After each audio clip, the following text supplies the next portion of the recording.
So I was watching the new Superman trailer for approximately 1 minute and 35 seconds when I noticed a detail that brought me back to Creature Commandos episode 1.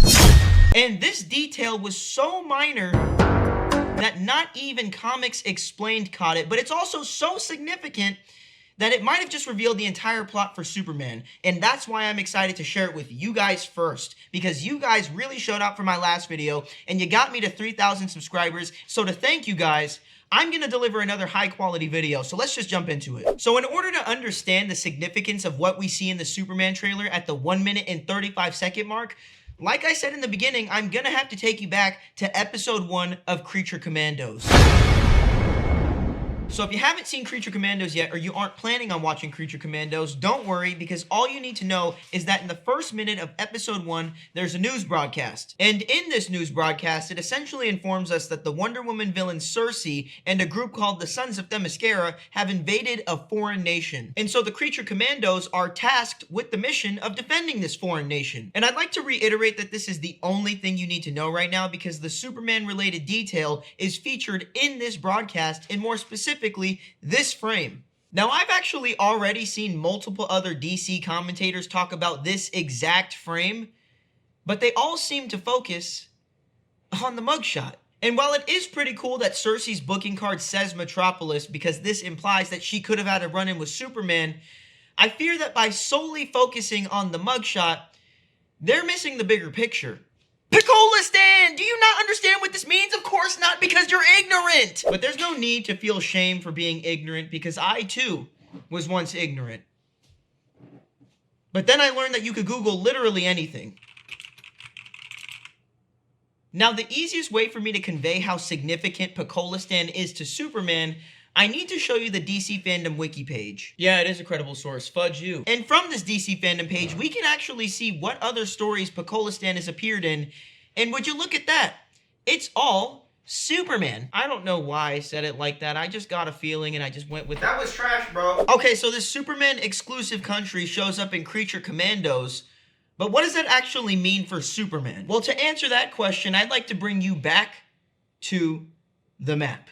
So in Action Comics number 779, we actually learned that Pokolistan is located in the Czech Republic. And if we look back at Pokolistan on the Creature Commandos map, we can actually make out that one of the surrounding countries begins with SA and the other one ends with AN. Now the weird thing about this is that if you look at the Czech Republic on the map where Pokolistan is supposed to be, none of the surrounding countries start with SA or end with AN. And even if you wanted to zoom in and look at the surrounding city names, none of those begin with SA or end with AN either. Now, I could have just chalked this up as a random mistake, but everything that James Gunn has shown us about the DCU so far has been very intentional. So I decided to search the globe for what countries these could possibly be, and when I found the answer, it's like everything just clicked. Now, you guys probably already figured out that the two surrounding countries are Saudi Arabia and Iran, but what you probably didn't know is that in the DC universe, there's actually already another fictional country that is bordered by Saudi Arabia and Iran, and this country is called Bialya. Now, if that name rings a bell to you, it's probably because you need to touch grass.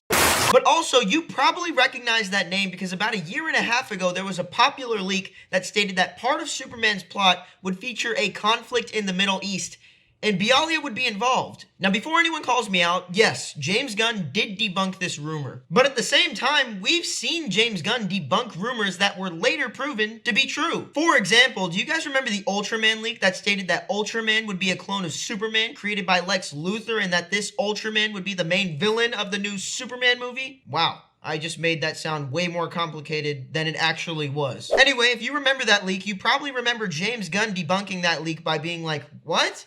No, Lex Luthor is the main villain of Superman. I don't know anything about that other rumor nonsense. 2 months later, this picture of Ultraman got leaked. And the same thing pretty much happened with the conflict in the Middle East rumor because people saw in the trailer that there was a conflict in the Middle East. Alright guys, I was in the final editing stage of this video when Creature Commandos episode 6 dropped, and they mentioned Bialya. You think these Bialyan scientists can't see through your made-up stats and research? Now that makes everything else I'm about to say even more credible. So let's just get back into it. Now just stick with me for a second because this is where we tie it all together. So if the Superman trailer confirms that there will be a conflict in the Middle East by showing us this part, and Creature Commandos shows us that on a map, Pokolistan is where Bialya is supposed to be, then would it not stand to reason that the conflict in the Middle East that we will see in Superman will be between Pokolistan and Bialya, and more specifically, Bialya fighting for its independence against Pokolistan? And before you call it a reach, I'd like to bring up episode 4 of Creature Commandos, because in episode 4, Amanda Waller is shown a vision of the future from Cersei, and in this vision, we see that the princess of Pokolistan is more than capable of destroying and conquering the world. Now with that in mind, and the fact that Pokolistan is where Bialya is supposed to be on the map, is it really that far-fetched to say that Bialya and Pokolistan will be at odds in the new Superman movie?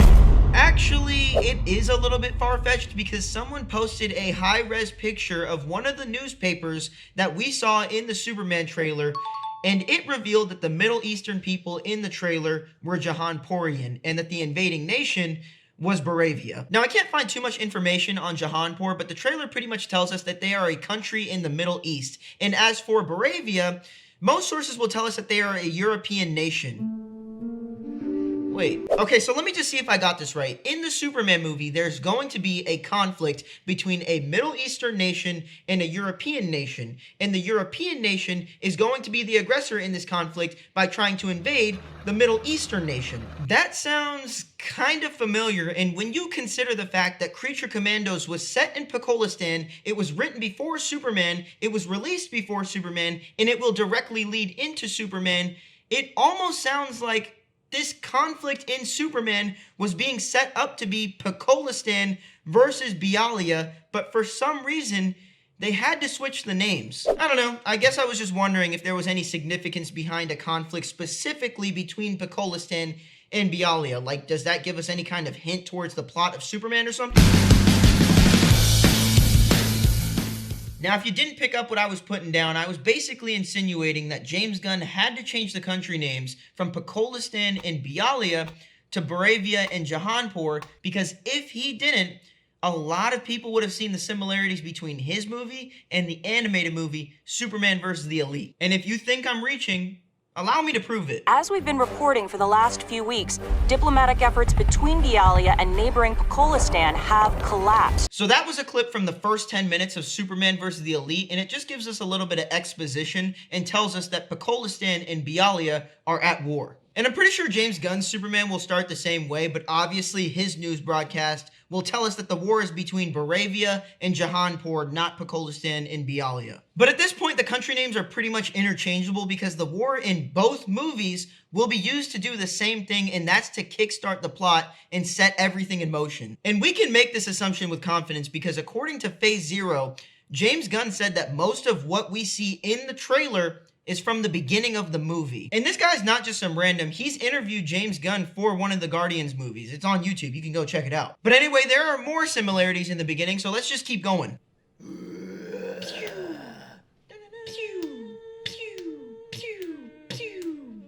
So that kaiju fight takes place right after the news broadcast that we watched, and no, I didn't bring it up to be like, oh look, they both have kaiju fights, because the kaiju itself is actually rather unimportant. But what is important about the kaiju fight is that it serves to introduce Superman to the other heroes, but also show the contrast between his ideals and their ideals. For example, we do see Superman fighting the kaiju, but also saving civilians, while the other heroes prioritize fighting, and that's it. We don't see them save any people. And just to clarify, yes, we do see Superman saving a civilian during Gunn's trailer, because if you take a look at this frame right here, you'll see a kaiju foot right in the back. And now I think it's time that I reveal a little bit of a secret.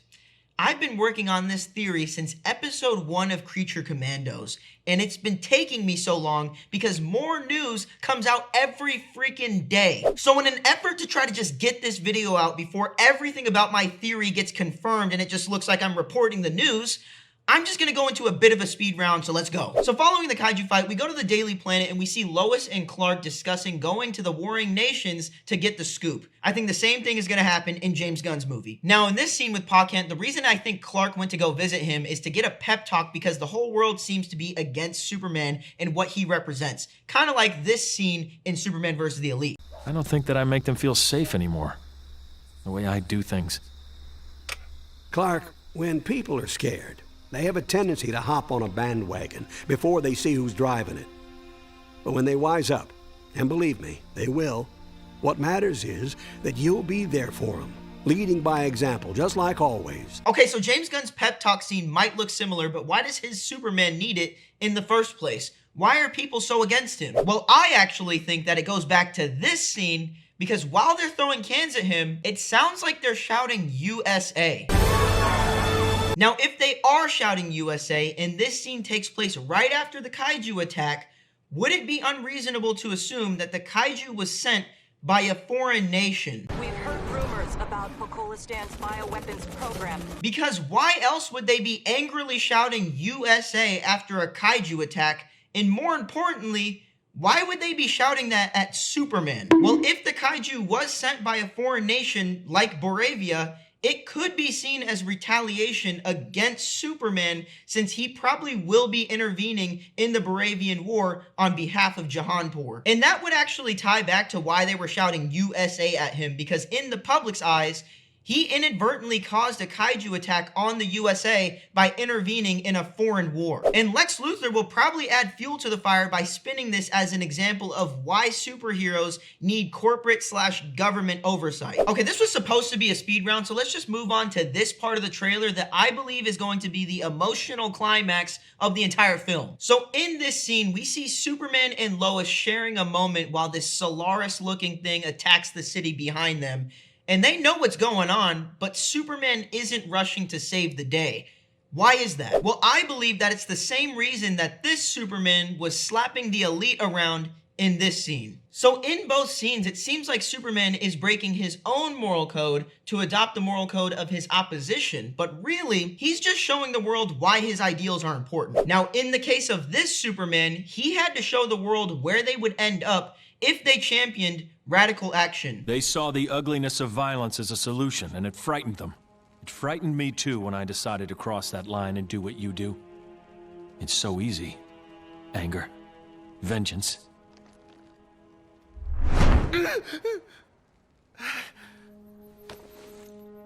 Luckily, I'm not you. But in the case of Gunn's Superman, I believe that he's going to show the world that inaction due to government oversight is actually worse than vigilantism. Now, obviously, I don't think he'll wait too long to swoop in and save the day because Superman wouldn't put proving a point over saving lives, but I do think he'll wait long enough to where the message is heard loud and clear. Now, here are two facts that didn't deserve a whole segment, but I did think they were interesting. In both the Superman trailer and Superman vs. the Elite's intro, we hear an electric guitar in the theme, and I thought that was interesting because I haven't heard an electric guitar in any of the other animated movies' themes. And another interesting thing, Superman vs. the Elite was free to stream on Tubi up until the week that the Superman trailer dropped. Kind of an interesting thing. Now, with that all said and done, hopefully I'm right, because if I am, that implies that James Gunn may have used the DC animated projects as a blueprint for the entire DCU. And in that case,